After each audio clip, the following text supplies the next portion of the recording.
Song of the Exposition. Walt Whitman. After all, not to create only, or found only, but to bring, perhaps from afar, what is already founded, to give it our own identity, average, limitless, free. To fill the gross, the torpid bulk with vital religious fire. Not to repel or destroy, so much as accept, fuse, rehabilitate. To obey, as well as command. To follow, more than to lead. These also are the lessons of our new world. While how little the new, after all how much the old world. Long, long, long, has the grass been growing, long and long has the rain been falling, long has the globe been rolling round. Come, Muse, migrate from Greece and Ionia. Cross out, please, those immensely overpaid accounts, that matter of Troy, and Achilles' wrath, and Aeneas, Odysseus' wanderings. Placard and quo. Removed and quo. And quo. To let and quo. On the rocks of your snowy Parnassus. Repeat at Jerusalem. Place the notice high on Jaffa's gate, and on Mount Moriah. The same on the walls of your Gothic European cathedrals, and German, French and Spanish castles. For no a better, fresher, busier sphere wide, untried domain awaits, demands you. Responsive to our summons, or rather to her long-nursed inclination, joined with an irresistible, natural gravitation, she comes. This famous female, as was indeed to be expected. For who, so ever youthful, cut and handsome, would wish to stay in mansions such as those, when offered quarters with all the modern improvements, with all the fun that's going, and all the best society? She comes. I hear the rustling of her gown. I scent the odor of her breath's delicious fragrance. I mark her step divine, her curious eyes upturning, rolling, upon this very scene. The Dame of Dames. Can I believe, then, those ancient temples classic, and castles strong and feudalistic, could none of them restrain her? Nor shades of Virgil and Dante, nor myriad memories, poems, old associations, magnetize and hold on to her? But that she's left them all in here? Yes, if you will allow me to say so, I, my friends, if you do not, can plainly see her, the same undying soul of Earth's activities, beauties, heroism's expression, art from her evolutions hither come submerge the strata of her former themes, hidden and covered by today's foundation of today's ended, deceased, through time, her voice by Castelli's fountain. Silent through time the broken-lipped Sphinx in Egypt, silent those century-baffling tombs. Closed for aye the epics of Asia's, Europe's helmeted warriors. Calliope's call forever closed, Cleo, Melpomene, Thalia closed and dead. Sealed the stately rhythms of Una and Oriana, ended the quest of the Holy Grail. Jerusalem a handful of ashes blown by the wind extinct. The Crusaders' streams of shadowy, midnight troops, sped with the sunrise. Amadis, Tancred, utterly gone, Charlemagne, Roland, Oliver gone, Pomerine, Ogre, departed, vanished the turrets that Usk reflected, Arthur vanished with all his knights, Merlin and Lancelot and Galahad all gone, dissolved utterly, like an exhalation. Past. Past. For us, forever past. That once so mighty world now void, inanimate, phantom world. Embroidered, dazzling world. With all its gorgeous legends, myths, its kings and barons proud, its priests, and warlike lords, and courtly dames. Passed to its charnel vault, laid on the shelf, coffined, with crown and armor on, blazoned with Shakespeare's purple page, and dirged by Tennyson's sweet sad rhyme. I say I see, my friends, if you do not, the animus of all that world, escaped, bequeathed, vital, fugacious as ever, leaving those dead remains, and now this spot approaching, filling. And I can hear what maybe you do not, a terrible aesthetical commotion, with howling, desperate gulp of and quo. Flower and quo. And quo. Bower, ampersand quo. With and quo. Sonnet to Matilda's eyebrow and quo. Quite frantic. With gushing, sentimental reading circles turned to ice or stone.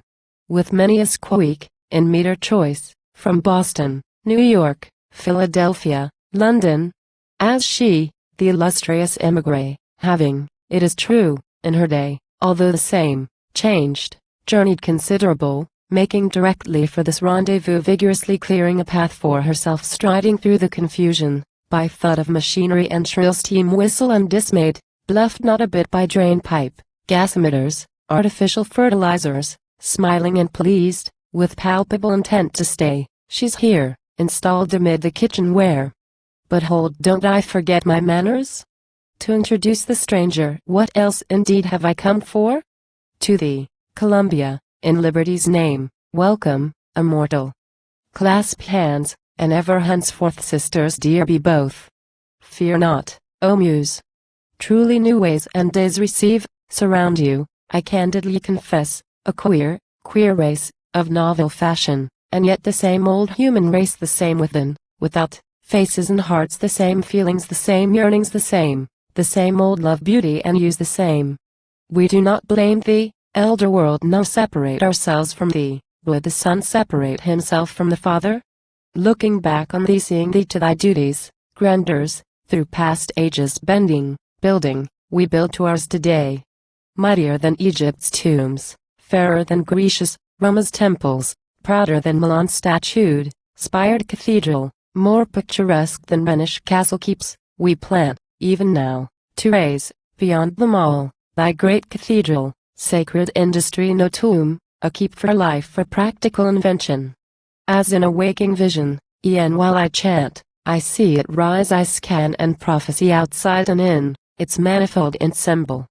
Around a palace, loftier, fairer, ampler than any yet, earth's modern wonder, history seven outstripping, high-rising tier on tier, with glass and iron facades, gladdening the sun and sky, and hued in cheerfulest hues, bronze, lilac, robin's egg, marine and crimson, over whose golden roof shall flaunt, beneath thy banner, freedom, the banners of the states, the flags of every land, a brood of lofty, fair, but lesser palaces shall cluster. Somewhere within the walls of all, shall all that forwards perfect human life be started, tried, taught, advanced, visibly exhibited. Here shall you trace in flowing operation, in every state of practical, busy movement, the rills of civilization. Materials here, under your eye, shall change their shape, as if by magic. The cotton shall be picked almost in the very field, shall be dried, cleaned, ginned, balled, spun into thread and cloth. Before you, you shall see hands at work at all the old processes, and all the new ones. You shall see the various grains, and how flour is made, and then bread baked by the bakers. You shall see the crude ores of California and Nevada passing on and on till they become bullion. You shall watch how the printer sets type, and learn what a composing stick is. You shall mark, in amazement, the whole press whirling its cylinders, shedding the printed leaves steady and fast. The photograph, model, watch, pin, nail, shall be created before you. In large calm halls, a stately museum shall teach you the infinite, solemn lessons of minerals. In another, woods, plants, vegetation shall be illustrated. In another, animals, animal life and development. One stately house shall be the music house. Others for other arts learning, the sciences, shall all be here. None shall be slighted, none but shall here be honored, helped, exampled. This and these, America, shall be your pyramids and obelisks, your Alexandrian Pharos, gardens of Babylon, your temple at Olympia. The male and female, many laboring not, shall ever here confront the laboring many, with precious benefits to both, glory to all, to thee, America, and thee, eternal Muse. And here shall ye inhabit, powerful matrons. In your vast state, vaster than all the old, echoed through long, long centuries to come, to sound of different, prouder songs, with stronger themes, practical, peaceful life, the people themselves, lifted, illumined, bathed in peace, elate, secure in peace. Away with themes of war. Away with war itself. Hence from my shuddering sight, to never more return, that show of blackened, mutilated corpses. That hell unpenned, and raid of blood fit for wild tigers, or for lop-tongued wolves not reasoning men. And in its stead speed industry's campaigns. With thy undaunted armies, engineering. Thy pennants, labor, loosened to the breeze. Thy bugles sounding loud and clear. Away with old romance. Away with novels, plots, and plays of foreign courts. Away with love verses, sugared in rhyme the intrigues, amours of idlers, fitted for only banquets of the night, where dancers to late music slide. The unhealthy pleasures, extravagant dissipations of the few, with perfumes, heat and wine, beneath the dazzling chandeliers. To you, ye reverend, saint sisters, to this resplendent day, the present scene, these eyes and ears that like some broad partier bloom up around, before me, I raise a voice for far superber themes for poets and for art, to exalt the present and the real, to teach the average man the glory of his daily walk and trade, to sing, in songs, how exercise and chemical life are never to be baffled. Boldly to thee, America, today. And thee, immortal muse. To practical, manual work, for each and all to plow, hoe, dig, to plant and tend the tree, the berry, the vegetables, flowers, for every man to see to it that he really do something for every woman too. To use the hammer, and the saw, rip or cross-cut, to cultivate a turn for carpentering, plastering, painting, to work as tailor, tailoress, nurse, hostler, porter, to invent a little something ingenious to aid the washing, cooking, cleaning, and hold it no disgrace to take a hand at them themselves.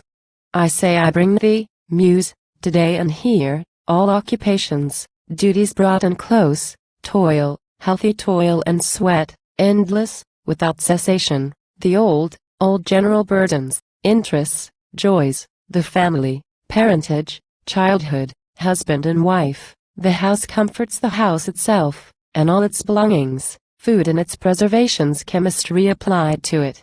Whatever forms the average, strong, complete, sweet-blooded man or woman a perfect, longev personality, and helps its present life to health and happiness and shapes its soul, for the eternal real life to come. With latest materials, works, steam power, the great express lines, gas, petroleum, these triumphs of our time, the Atlantic's delicate cable, the Pacific Railroad, the Suez Canal, the Mont Cenis Tunnel. Science advanced, in grandeur and reality, analyzing everything, this world all spanned with iron rails with lines of steamships threading every sea, our own rondeur, the current globe I bring. And thou, high towering one America. Thy swarm of offspring towering high yet higher thee, above all towering, with victory on thy left, and at thy right hand law. Thy union, holding all fusing, absorbing, tolerating all, thee, ever thee, I bring. Thou also thou, a world? With all thy wide geographies, manifold, different, distant, rounding by thee in one common orbic language, one common indivisible destiny and union. And by the spells which ye vouchsafe, to those, your ministers in earnest, I here personify and call my themes, to make them pass before ye. Behold, America. And thou, ineffable guest and sister. For thee come trooping up thy waters and thy lands, behold. Thy fields and farms, thy far-off woods and mountains, as in procession coming. Behold. The sea itself. And on its limitless, heaving breast, thy ships, see. Where their white sails, bellying in the wind, speckle the green and blue. See. Thy steamers coming and going, steaming in or out of port. See. Dusky and undulating, their long pennants of smoke. Behold, in Oregon, far in the north and west, or in Maine, far in the north and east, thy cheerful axemen, wielding all day their axes. Behold, on the lakes, thy pilots at their wheels, thy oarsmen. Behold how the ash writhes under those muscular arms. There by the furnace, and there by the anvil, behold thy sturdy blacksmiths, swinging their sledges. Overhand so steady overhand they turn and fall, with joyous clank, like a tumult of laughter. Behold. For still the procession moves, behold, mother of all, thy countless sailors, boatmen, coasters. The myriads of thy young and old mechanics. Mark the spirit of invention everywhere, thy rapid patents, thy continual workshops, foundries, risen or rising. See, from their chimneys, how the tall flame fires stream. Mark, thy interminable farms, north, south, thy wealthy daughter states, eastern, and western, the varied products of Ohio, Pennsylvania, Missouri, Georgia, Texas, and the rest. Thy limitless crops grass, wheat, sugar, corn, rice, hemp, hops, thy barns all fill thy endless freight trains, and thy bulging storehouses, the grapes that ripen on thy vines, the apples in thy orchards, thy incalculable lumber, beef, pork, potatoes, thy coal, thy gold and silver, the inexhaustible iron in thy mines. All thine, O sacred Union. Ship, farm, shop, barns, factories, mines, city and state, north, south, item and aggregate, we dedicate, dread Mother, all to thee. Protectress absolute, thou, bulwark of all. For well we know that while thou givest each and all, generous as God, without thee, neither all nor each, nor land, home, ship, nor mine nor any here, this day, secure, nor aught, nor any day secure. And thou, thy emblem, waving over all. Delicate beauty. A word to thee, it may be salutary.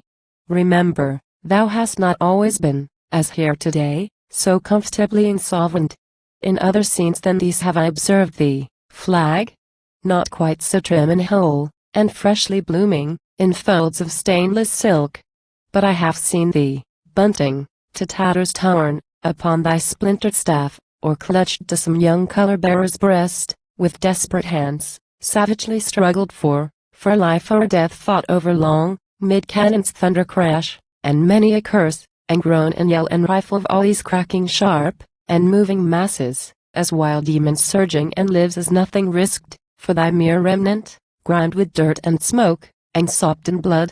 For sake of that, my beauty, and that thou mightest daily, as now, secure up there, many a good man have I seen go under. Now here, and these, and hence, in peace all thine, O flag. And here, and hence, for thee, O universal muse. And thou for them. And here and hence, O Union, all the work and workmen thine. The poets, women, sailors, soldiers, farmers, miners, students thine. None separate from thee hence with one only, we and thou. For the blood of the children, what is it, only the blood maternal? And lives and works, what are they all at last except the roads to faith and death? While we rehearse our measureless wealth, it is for thee, dear Mother. We own it all and several today indissoluble in thee. Think not our chant, our show, merely for products gross, or lucre, it is for thee, the soul, electric, spiritual. Our farms, inventions, crops, we own in thee. Cities and states in thee. Our freedom all in thee. Our very lives in thee.